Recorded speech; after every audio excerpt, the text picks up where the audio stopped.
श्री विशाल पाटिल जी। इस अवसर के लिए धन्यवाद सभापति महोदय।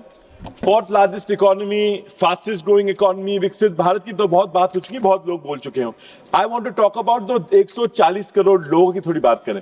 सर 53 करोड़ का ये बजट बना है खर्चे का, उसमें से अगर ब्याज का भुगतान और सैलरी का भुगतान निकाल दे तो सिर्फ प्रति व्यक्ति 14,000 रुपए का आवंटन इस बजट में किया गया है।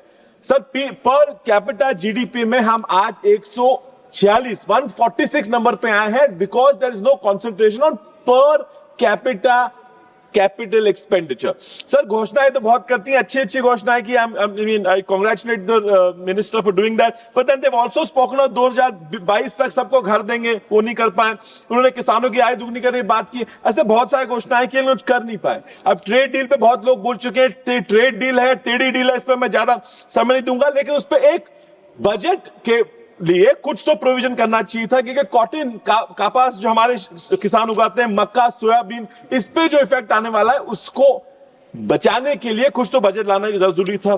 सर रुपये अगेंस्ट डॉलर के बारे में बहुत लोग बोल चुके, मैं नहीं बताऊंगा, मैं बस आपको ये बताऊंगा कि साउथ अफ्रीका का रैंड सर 12 और 15% बढ़ा है, नाइजीरिया 11%, इजिप्ट का 7%, so there has been growth in other countries while we have dropped. Sir we were talking about self reliance, Atmanirbhar Bharat, लेकिन sir trade deficit with China has now gone to 99.2 billion. Sir लाल आग की बात करते हैं, लेकिन ये चाइना के लिए लाल कारपेट बिछा रखा है।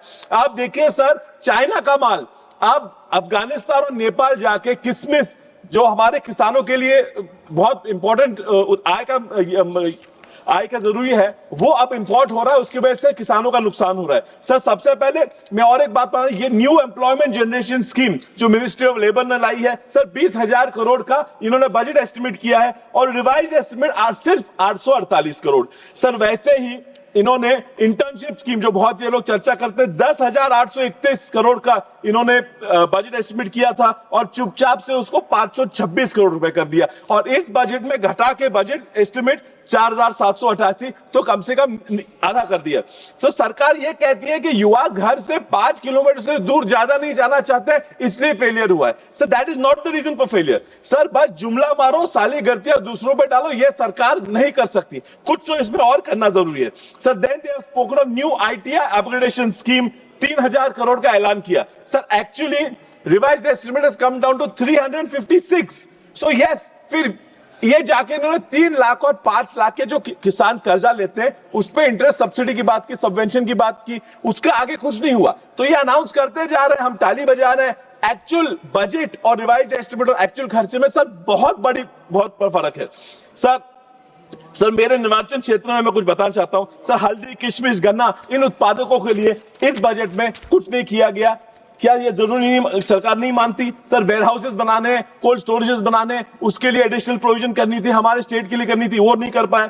सर जल जीवन मिशन में ये बस बजट बना देते हैं, 60,000 करोड़, 80,000 करोड़, 90,000 करोड़, खर्चा तो कुछ होता नहीं है, स्टेट पे कंट्रोल ला नहीं सकते। अगर नहीं हो रहा है तो टेक ओवर करिए जल जीवन मिशन को, लोगों को पीने के लिए पानी, ज्यादा बोल रहे 25-30 सेकंड में खत्म कर रहा हूं, ज्यादा नहीं लेगा। सर हमारे यहाँ इरिगेशन के लिए हमारा मेहसार योजना है, टेम्बू योजना है, उसके लिए एआईबीपी से पैसा मांग रहे हैं, कोई मूवमेंट मिनिस्ट्री के यहां से हो नहीं रही है। सर बारिश बहुत हो रही है, सड़कें जा रही हैं, नई सड़कों की मांग हो रही है, उसमें कुछ नहीं किया जा रहा। सर सांगली में रेलवे के लिए बहुत मांग है, स्टेशन इंप्रूव करने की मांग है, नए ट्रेनें देने की मांग है, बड़ी बड़ी ट्रेनों को स्टेशन की मांग है, कुछ बजट में नहीं किया गया। मैं ज्यादा देर नहीं हुआ, मैं एक शायरी सुना के मेरा भाषण खत्म करूंगा। सिर्फ झूठे वादों से देश की तकदीर नहीं बदलती, जीडीपी के आंकड़ों से किसान के हाथों की लकीर नहीं बदलती। आप 5 ट्रिलियन और विकसित भारत का जश्न मनाते रहो सदन में, मगर आपकी नीति और बजट से मेरे भारत की तस्वीर नहीं बदलती। धन्यवाद महोदय।